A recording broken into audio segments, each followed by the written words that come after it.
Halo semua, salam sejahtera Malaysia. Saudara-saudara, tuan-tuan dan puan-puan semua, akhirnya SPRM membuat satu pendedahan yang paling mengejutkan. Satu laporan yang bagi saya akan mengejutkan seluruh Malaysia. Dan ini pasti mengecewakan pemimpin-pemimpin tertinggi Malaysia, termasuk Perdana Menteri Malaysia dan juga yang di Pertuan Agong. Disebabkan pendedahan daripada SPRM ini, bagi saya ini akan membuka mata, telinga ramai orang dengan pendedahan SPRM ini bahawa penjawat awam paling ramai terbabit rasuah di Johor. Penjawat awam paling ramai terbabit rasuah di Johor. Ini satu isu yang sangat mengejutkan. Oke, saudara-saudara, tuan-tuan dan puan-puan, sebelum saya meneruskan isu hangat hari ini, saya meminta jasa baik Anda untuk bantu channel ini dengan menekan butang like, share video ini supaya ramai yang tahu, dan tekan butang subscribe. Menurut SPRM, golongan penjawat awam, SPRM Johor, golongan penjawat awam adalah yang kumpulan yang tertinggi ditahan Suruhanjaya Pencegahan Rasuah Malaysia Johor dari tempoh 2020 sehingga Disember tahun lepas. Pengarah SPRM Johor akhirnya bersuara membuat pendedahan, yaitu Datuk Azmi Alias. Beliau berkata, daripada 219 orang yang ditahan, 90 daripadanya terdiri daripada penjawat awam. Beliau juga berkata, sejumlah 75 yang ditahan adalah pekerja swasta, manakala 54 lagi orang awam. Dalam tempo yang sama, sebanyak 196 kertas siasatan berkaitan kes rasuah dibuka dengan 101 kes didakwa di mahkamah.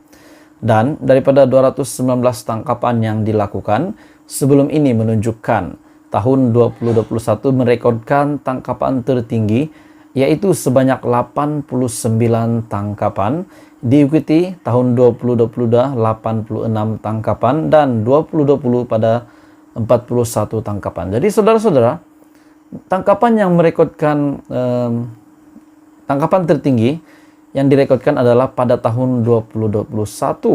Dan siapakah kerajaan pimpinan pada ketika itu?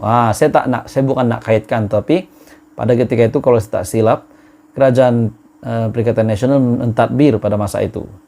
Berdasarkan statistik SPRM Johor dalam tempo yang sama, sebanyak 82 kertas siasatan dibuka pada tahun 2020 diikuti 61 kertas siasatan dibuka pada 2021 dan 53 pada tahun lepas. Penjawat awam adalah kumpulan tertinggi yang ditahan SPRM Johor. Jadi saudara-saudara, apa komen Anda? Ini satu lagi pendedahan yang mengejutkan SPRM.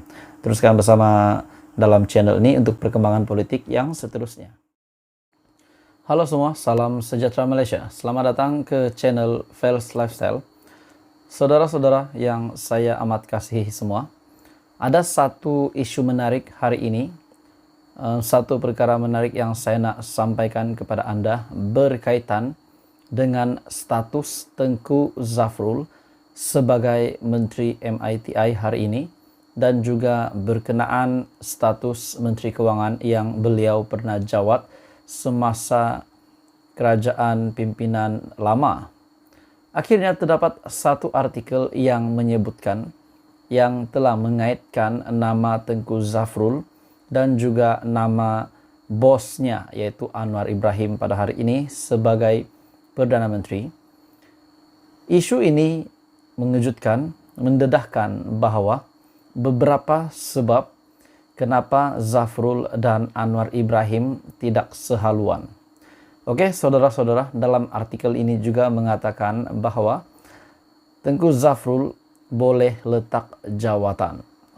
Jadi saudara-saudara, sebelum saya meneruskan isu hangat kita hari ini, saya meminta jasa baik Anda untuk bantu channel ini dengan menekan butang like, share video ini supaya ramai yang tahu kewujudan channel ini, dan tekan butang subscribe.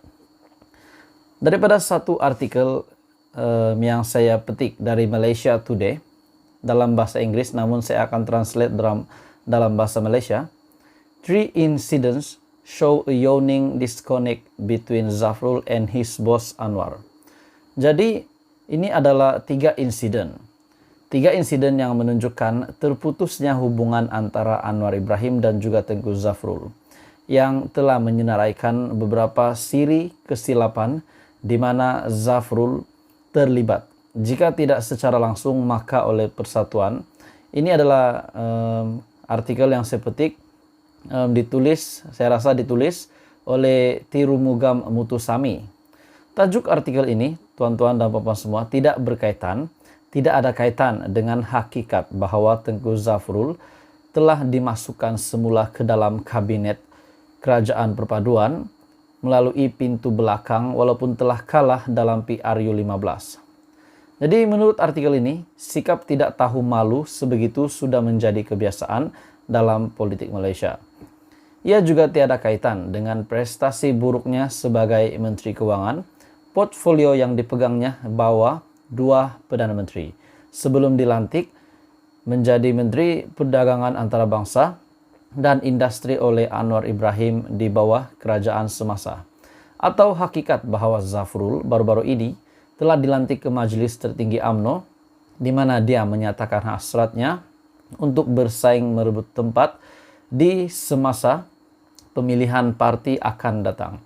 Jadi saudara-saudara, menurut artikel ini, Zafrul sepatutnya meletakkan jawatan karena dia tidak sehaluan dengan Anwar. Oke, saudara-saudara, adakah Anda setuju dengan artikel ini bahwa menyatakan bahwa Tengku Zafrul dan Anwar Ibrahim tidak sehaluan?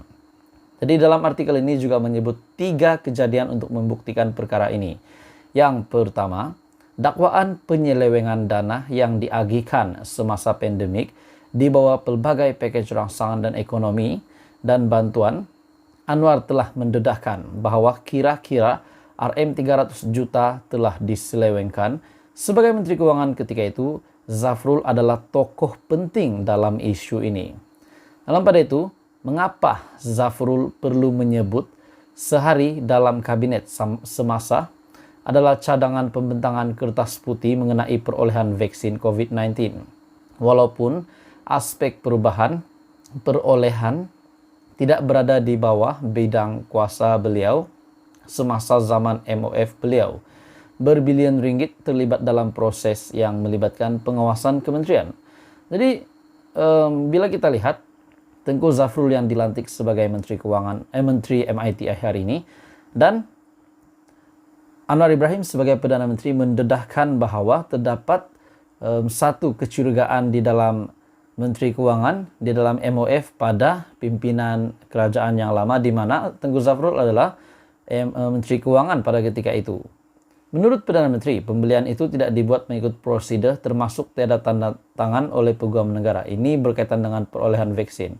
Dan insiden yang ketiga, skandal Jana Wibawa telah mengaitkan Zafrul.